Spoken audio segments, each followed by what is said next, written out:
السلام علیکم و رحمت الله و برکاته. دوستان و برادران عزیز، امیدوار هستم که الحمدلله هر یک کدوم شما خوب هستین، تن صحت هستین، سلامتیتون خوبه. الله تعالی میکنیم که هیچگاه درد غم سرتون نبینیم، دردی سرتون نبینیم. یعنی بسیاری ها دارو سراغ میگردن، داروی گرده، پاچکی به زبان روسی.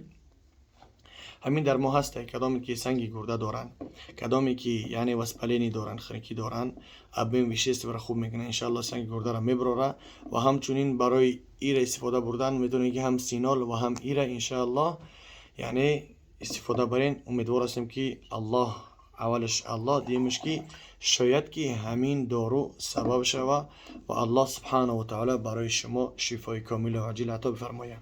شفا از جانب الله و ما سبب میکنیم همین داروی گرده را، داروی پوچکه.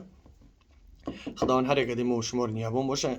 ازمتون خواهش و دیگران برسونین تا اینکه کسی که ببینه یعنی نیازمند به همین دارو هسته، همین دارو را خریداری کنن.